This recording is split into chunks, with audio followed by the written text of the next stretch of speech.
بسیار تشکر و من در دوام صحبت بسیار هم عمیق و همه جانبه اکادمیک اکبر ترسون میگویم که وقتی که استاد گفتن که زرین کوب موجودیت خلق تاجیک را انکار کرد، در همون دانشگاه کالیفرنیا کلمبیای نیویورک که یکی از بزرگترین دانشگاه های دنیاست، بعد از تقریبا 20 سال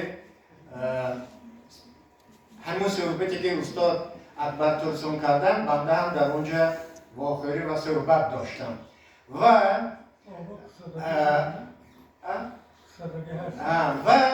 علاقه خب مناسبت به تاجیکان در میراث تاجیکان دیگر شده بود، زیرا یک نویسنده بسیار هم زبردست ایرانی سعید اسفرجانی یادداشت‌ها را برگردان کرده بود و خط فارسی و در ایران چاپ شده بود و درباره عینی و یادداشت‌ها یک عالم مقاله‌ها پیدا شدند و خلق تاجیک و استاد صدرین عینی از چهره‌های درخشان‌ترین فرهنگ تاجیکی و فارسی شناخته شده بود.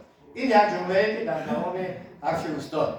خب دیگر چیزی که میخواهم بگم این است که بنده درباره مقام صدرالدین عینی در شعر معاصر تاجیک یک رساله مفصل نوشتم، 45 صفحه و آن در مجله صدای شرق چاپ شده است و همچنین در جشننامه عینی و همچنین همین روز در سایت خاور 20 صفحه آن چاپ شده است و سحری خود من اونو 10 صفحه مختصر کرده در اینترنت در فیسبوک پرداختم که حاضر دیدم که علاقه قریب 50 نفر آدم خوانده است. بنابراین عینی همه روزه در زندگی فرهنگی ما و علمی ما حضور دارد.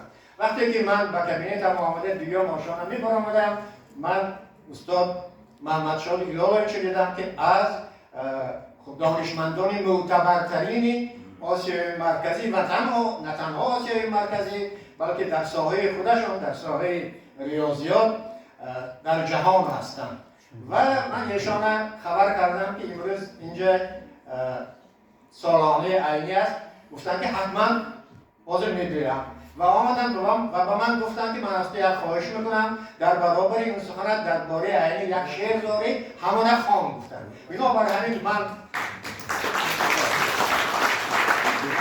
دوستان عزیز اونهایی رو که میخواهند درباره عینی چیزی بخواهند، من اون چیزهای نامبر کردم که به کجا مراجعه کنم، حتی تلفنشون هم شاید میتونن در همینجا هم خوانند. بنابراین من از روی خواهش محترم محمد شاه ایلانویچ همون شعری که به استاد عینی بخشیدم همونه میخوانم. این یک قصه مختصر دارد. قصه مختصرش همین که شما البته میدانید که ویکتور هوگو یکی از اساسگزاران ادبیات نو فرانسه بود و وقتی که یک رمان می نویسد با نام اتویرژن ترجمه روسیش، ترجمه تاجیکش می شود رد معرکه شدگان درباره حیات صنف کارگر عصر 19 فرانسه و حکومت فرانسه همون وقتی که کتاب چاپ می شود میگوید این مؤلف را برای این کتابش باید مجازات کرد، دادگاه کشید، زیرا این تهمت است بر واقعیت فرانسه. خب اعلام میکنند که باید دستگیر شود، هوگو پنهان می شود، از فرانسه میرود شویتزار، آستریا، کشورهای دیگر میگردد که دستگیر نکنند. شاید از چند وقت دلش تنگ میشد برای پاریس، گشته میبیاید و حکومت فرانسه اعلام کرده بود که هر کسی که جای بود و باشه هوگو را به ما خبر دهد 50,000 فرانک برایش پاداش میدهند، یعنی هدیه میکنند. 50,000 فرانک در عصر 19 از 1,000,000 دلاری امروزه بلندتر قدر دارد. بنابراین هوگو مخفی میشود، پلش میکشد، کلاه میکشد، عینک میماند، میبرد یک عرابه را فایتون را کرا میکند، به خانه دوستش رفته نمیشود و وقتی که به خانه دوستش میرسد به فایتونچی رهگیراه دادنی شده 5 فرانک دراز میکند. 5 فرانک خیلی پولی کلان بود، مثلا حاضر 500 تومان در که از 500 سامونه ما زیادتر باشه دراز میکنه که باید مثلا چند تنگه باید میداد. فایتون چی میگوید که جناب الحال کسی که از بحر 50,000 فرانک گذشت میتواند به این 5 فرانک هم زندگی کند. شعور بینید، شما آدمیگری بینید، دوست داشتن فرهنگ بینید. گوگو میگه واه، و نمیدونست که خودتون چه به شناخته است، میگه واه، خلقی که یک نفر همین گونه نماینده داشته باشد نابود نخواهد شد. میگه اکنون من وقتی که اینه میخواندم آبی چشمم ششقطار میریخت و من چند ماه زیر تاثیر این حرف بودم و میجستم که آیا در بین مردم ما، در بین تاجیکای ما یک نفر همین گونه پیدا میشود یا نه. هر کس میخواد فکر میکنه، نه تنها من. و وقتی که اثرهای استاد میخواندم، یادداشت‌ها را، در اونجا شکلی مختصرش هم هست، مختصری ترجمه حال خودم. و در زیر، در پایان استاد عینی یک اشاره میکنن و میگوید توضیحات بر وقتی که من برای 75 چوب زدن تهمت که به ارک امیر می آوردند و پرسیدن که خوشبگی سرنظیر باید حکم اعلام میکرد از نام امیر، از روی شریعت مسلمانی باید یک کس تصدیق میکرد که همین آدم عینی است. خوشبگی سوال داد که آیا همین عینی است؟ تمام دربار البته او بله همین مرتد همین بیتیم عینی گفتن. در گوش من صدای رسید که میگفت نه این عینی نیست. میگه من به اون طرف صدا نگاه کردم که کی باشد اینجا این طور میگوید. دیدم که میگوید این یک دوتار زنی دسته مشاقه امیر بود و من بسیار خوب میشناخت، دوست من بود، اما میگفت که این عینی نیست. میگن استاد عینی مینویسد که خوب شد که خوشبگی اون صدا را نشنید وگرنه او را هم در برابر من 75 چوب میفرمود که حتما میمرد، چون که از 75 چوب تنها استاد عینی یک نفر زنده مانده برای خوشبختی خلق ما، دیگر همه میمرد. انا اکنون ببینید که در اونجا مقایسه کنید، در اونجا عرابکش برای نجات دادن ویکتور هوگو از ثروتی که میتوانست تمام عمر زندگی کند دست کشید و در اینجا یک نفر برای جان استاد عینی از جانش گذشت و معلوم می شود که در بین خلق ما این گونه شخصان هستند و زنده باد این گونه شخصان و زنده باد استاد عینی. و حالا من این شعر براتون میخوانم که این تعریفش بود برای فهم شما. در مقدمه شعر مشویزه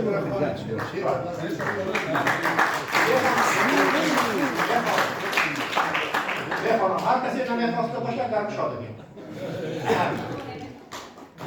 آفتاب خونشاد تیره و پربیم بود پهنای ارگ، رفته بود خورشید از بالای ارگ، لشکر و درباریان از دو طرف در میان ارگ میدان بسته صف، حکم می بردند عینی را کشان، بود سرش بر مشت بدخواهان نشان، خیرگی می کرد توف بر روی نور تا کند چون خویش او را نیز کور. دید عینی بیگمان می دید دور عالمی مزدور و مرگ این صدور، چون فرامد باز مشت بر سرش رفت زور آخرین از پیکرش. هوشش آمد که ز پا افتانده‌ام نزد یک غول و زانو مانده‌ام. در زمان میخواست برخیزد ز جا، قوت و تاب و توان اما کجا؟ هوش بیگی گفت این عینی بود. ها بله، گفتا گروه دیوده.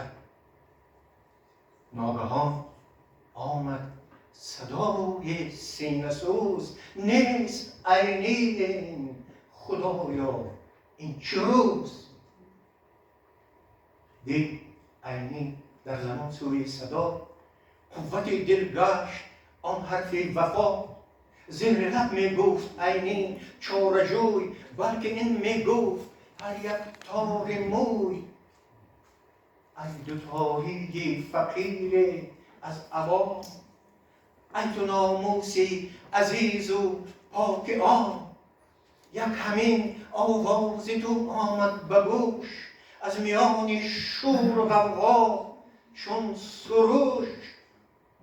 یک همین آواز تو بس بود مرا، تا سپر بر جان و بر تن شد مرا. بعد از این آینده هم نابود نیست، رنج من بیهوده و بیسود نیست. ای فدای این دروغی تو منم، من برای راستین جان میکنم. و صدای خوشبیگی شد بلند، چون به سنگ خوردنی نیشی کلند. چوب میباید زدش 75 تا بداند خوب آزادی چه گنج.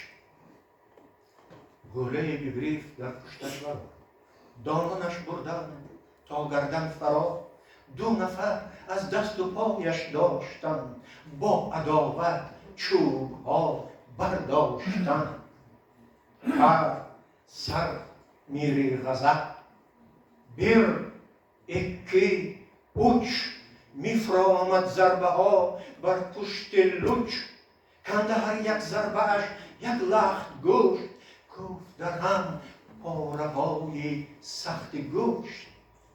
چوب شد از خون چو شاخ ارغوان، از لب عینی نآمد یک فغان. بس که در پشتش نماند از گوشت هیچ، استخوان از ضربه ها میخورد پیچ.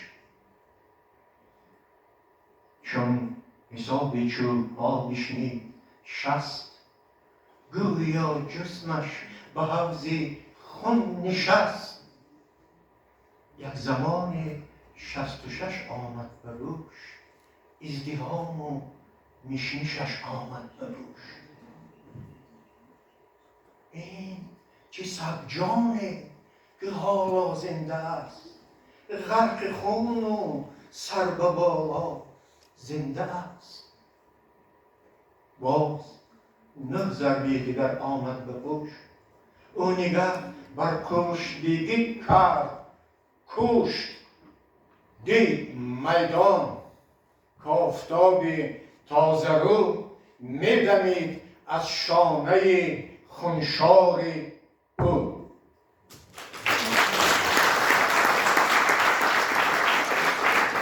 جمله آخر همین است که تصور کنید در اول عصر حکومت امارات بخارا می‌خواست عینی را بکشد. در آخر عصر پرزیدنت جمهوری تاجیکستان، اساسگزار صلح و وحدت ملی، جناب عالی امام علی رحمان، اولین بلندترین عنوان تاجیکستان را به استاد عینی اهدا کردند. عدالت تاریخی این تشکر.